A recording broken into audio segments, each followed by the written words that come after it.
Okay तो आज मैं आपको बताने जा रही हूँ चैप्टर 8 ट्रिग्नोमेट्री की कुछ बेसिक चीज़ें जो आपको पता होनी चाहिए इस चैप्टर को करने से पहले। सबसे पहले ये चीज़ कि अब हम किसी भी ट्राइंगल को राइट एंगल ट्राइंगल कब कहते हैं। हम राइट एंगल ट्राइंगल जब कहते हैं जब उस पर 90 डिग्री का एंगल बन रहा हो, ठीक है। तो इसमें 3 चीज़ें ध्यान रखने वाली होती हैं, वो है ये। पहला है बेस, दूसरा है perpendicular and H for hypotenuse. कब हम किस साइड को बेस कहेंगे, किस साइड को परपेंडिकुलर कहेंगे और किस साइड को हाइपोटेनस कहेंगे।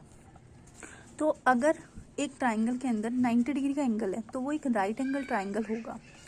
अगर एंगल जहाँ पर भी एंगल बन रहा है, अब एंगल 2 जगह बन रहा है, एक ये और एक ये। This theta is for angle, इस थीटा का मतलब है एंगल। तो एंगल 2 जगह बन रहा है, यहाँ पर और यहाँ पर। तो अगर ये थीटा यहाँ है, ये एंगल यहाँ पर है और इसके कॉरस्पॉन्डिंग मुझे देखना है कि बेस कौन सी है, परपेंडिकुलर कौन सा है और हाइपोटेनस कौन सा है। तो हम देखते हैं, तो जहाँ पर ये एंगल बन रहा होगा वो होता है बेस, उसकी कॉरस्पॉन्डिंग जो साइड होगी वो होगी परपेंडिकुलर, और इस 90 डिग्री के जस्ट सामने जो साइड होगी वो होती है हाइपोटेनस। सेम फॉर दिस, क्योंकि अब एंगल यहाँ बन रहा है तो ये होगी बेस, दिस इज परपेंडिकुलर, और इसके सामने जस्ट बन रहा है वो होगा हाइपोटेनस। तो ये बेसिक चीज़ें हैं जो बहुत ही इंपॉर्टेंट है, याद रखना। अगर आपको ये नहीं पता होगा कि कौन सी साइड को बेस मानना है, कौन सी साइड को परपेंडिकुलर और कौन सी साइड को हाइपोटेनस, तो गड़बड़ हो सकती है क्वेश्चन में। क्योंकि आगे एक एक्सरसाइज है जो इस पर बेस्ड है 8.1, तो वो इसी पर बेस्ड है कि आपको ये पता होना चाहिए कौन सा बेस है, कौन सा परपेंडिकुलर और कौन सा हाइपोटेनस। तो अब हम बात करते हैं कि कौन सी 6 ट्रिग्नोमेट्री फंक्शन के बारे में यहाँ पढ़ने वाले हैं इस ट्रिग्नोमेट्री चैप्टर में। तो there are 6 function, that is sine theta, cos theta, tan theta, cot theta, sec theta and cosec theta. तो ये जो 2 होते हैं ये बहुत बेसिक फंक्शन होते हैं, ये हर जगह यूज होते हैं। जो टेन थीटा है वो इसी से मिलकर बना है। अगर हम sine theta by cos theta करेंगे तो हमारा टेन थीटा आता है। सिमिलरली कॉट थीटा कैसे बना है, अगर हम कॉस बाय साइन करें या फिर टेन का उल्टा करें तो वो हमारा आता है कॉट थीटा। अगर हम बात करें सेक थीटा की तो सेक थीटा उल्टा होता है कॉस थीटा का। Here you can see that. And similar अगर मैं कॉसेक की बात करूं तो वो होता है साइन का उल्टा। इन सब में जो बेसिक होता है वो होता है sine theta and cos theta. तो this is basic for all the exercise that will be there after in this chapter. तो ये 8.1 के लिए सबसे ज़्यादा इंपॉर्टेंट, 8.1 में सबसे ज़्यादा ये इंपॉर्टेंट है।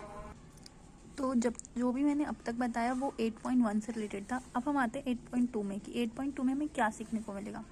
जो फंक्शन हमने यहाँ पर देखे, साइन कॉस टेन थीटा, ये थीटा इज कुछ एंगल, थीटा का मतलब कोई एंगल है, कोई भी एंगल हो सकता है, वो 0 डिग्री हो सकता है, 15, 13, 60 कुछ भी हो सकता है। तो 8.2 में ऐसे ही हमें कुछ एंगल दिए जाएंगे, लाइक साइन 0, साइन 30, साइन 45, और इनकी कुछ ना कुछ वैल्यू होगी जो आप अपने बुक में देख सकते हो कि साइन 0 की वैल्यू क्या होती है, साइन 30 की वो कुछ एक न्यूमेरिकल वैल्यू होगी, जैसे 1/2 हो गया तो 1/√2 हो गया, ये एक कुछ न्यूमेरिकल वैल्यू होगी सभी फंक्शंस के लिए। तो ये 8.2 में होगा। 8.3 में कुछ और आएंगी चीज़ें, जैसे sine 90 minus theta cos theta होता है, cos 90 minus theta sine theta होता है। लाइक अगर मैं बोलूँ साइन 90 माइनस 45 तो साइन 45 होता है, क्योंकि इन दोनों की वैल्यू साइन 45 बोलो या फिर कॉस 45 बोलो, इन दोनों की वैल्यू सिमिलर होती है, दैट इज 1/√2। तो ऐसी साइन 90 माइनस 60, क्योंकि 90 माइनस ये एंगल है, ये हमेशा इक्वल होगा कॉस 60 की। तो अगर आप ये वैल्यूज देखोगे कि साइन 90 माइनस 60 कितना होता है, साइन 30, तो साइन 30 की वैल्यू हमेशा कॉस 60 के इक्वल होगी।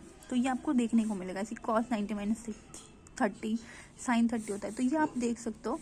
तो ये सारी वैल्यू चेक करके जितना भी मैंने बेसिक अभी आपको बताया वो ही सब बेसिक यूज़ करके आपका चैप्टर 8 कंप्लीट होगा इसका। और ये सबसे इम्पॉर्टेंट चैप्टर है तो थोड़ा सा ध्यान देना पड़ेगा।